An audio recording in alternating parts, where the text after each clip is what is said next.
सुनो, इसमें ये आपको ये धातु और अधातु नाम तो पता है ना? पता है? बताओ, दो धातुओं के नाम बताओ कृष्णा। दो धातुओं के नाम बताओ। सोना और ये बताओ, दो अधातुओं के नाम बताओ अनुष्मा। दो अधातुओं के नाम बताओ।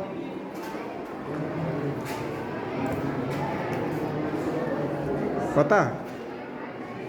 पता है या नहीं? नहीं पता है। दो अधातुओं के नाम पीतल और कांसा। चलो अच्छा बैठो। देखो सुनो, यही है, ये बैठ जाओ, यही आपको पता होना चाहिए। धातुएं वो होती हैं जो कि विद्युत की बहुत अच्छी चालक होती हैं, और अधातुएं वो होती हैं जो विद्युत की बहुत अच्छी चालक नहीं होती। लेकिन यहाँ पर विद्युत की बात नहीं करनी है, यहाँ पर रासायनिक गुणधर्मों की बात करनी है। किसकी बात करनी है? मतलब रासायनिक अभिक्रिया की बात करनी है। तो इसके लिए आपको दो रासायनिक अभिक्रियाएं या तीन रासायनिक अभिक्रियाएं कम से कम मालूम होनी चाहिए। लेकिन मालूम तो तभी होंगी जब धातु और अधातु के आपको नाम मालूम होंगे। धातुओं के नाम हैं जैसे कि ये धातुएं हैं आपका, एक ये ले लीजिए iron, magnesium, calcium, sodium, potassium, ये सब क्या हैं? धातु हैं। धातु के नाम कितने पता चले?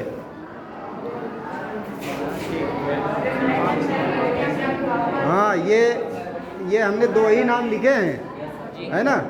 आयरन और मैग्नीशियम ही नाम लिखे हैं। और अधातुओं के नाम की बात करें जैसे कि सल्फर, कार्बन, फास्फोरस, नाइट्रोजन, ये सब क्या हैं? अधातु हैं। क्या आपको धातु अधातु के नाम पता चले? धातुएं वो होती हैं जो कि यस ब्लॉक में रखी गई हैं। किस में रखी गई हैं? आवर्त सारणी आपकी बनी है, वो आप किताब में देख लोगे, उसमें S P D F 4 block हैं। कितने ब्लॉक हैं? कौन कौन? एस पी डी और एफ, सभी में अलग अलग चीज़ें रखी गई हैं। यस में धातु, पी में अधातु, डी में संक्रमण धातु, एफ में लैंथेनाइड और एक्टिनाइड। कौन कौन रखे गए हैं एफ में? लैंथेनाइड और एक्टिनाइड। तो ये आपको पता चल गया धातु और अधातु के नाम। अब आप जो है रासायनिक गुणधर्म पर आ जाइए।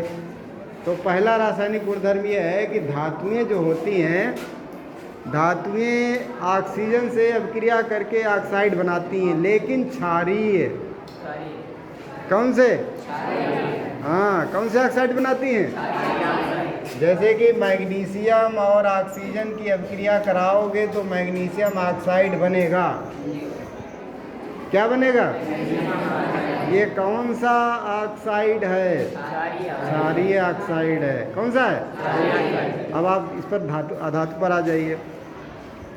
सल्फर की रासायनिक अभिक्रिया ऑक्सीजन से कराओगे तो सल्फर डाइऑक्साइड बनेगा, लेकिन ये कौन सा ऑक्साइड है? ये अम्लीय है। कौन सा है? अब आप जान गए। वो क्षारीय ऑक्साइड बनाते हैं और ये अम्लीय ऑक्साइड बनाते हैं। एक अंतर जान गए। चलिए दूसरी बात पर आ जाइए। जो धातु होते हैं वो अम्लों के साथ क्रिया करके हाइड्रोजन दे ही देते हैं। क्या देते हैं? अम्लों के साथ। एक अम्ल का नाम बताओ। HCl का ले लिया आपने तो ये रासायनिक अभिक्रिया हो जाएगी और हाइड्रोजन बन जाएगा। धातुएं अम्ल के साथ अभिक्रिया करके हाइड्रोजन जरूर बना देती हैं, है ना? क्या बनाती हैं? हाइड्रोजन जरूर बनाती हैं, लेकिन ये ऐसा नहीं करती हैं।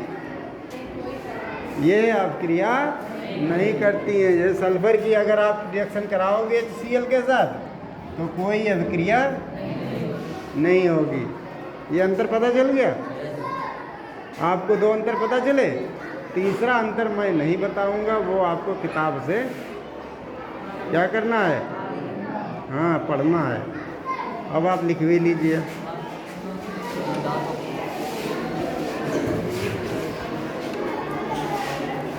लिखिए धातुएं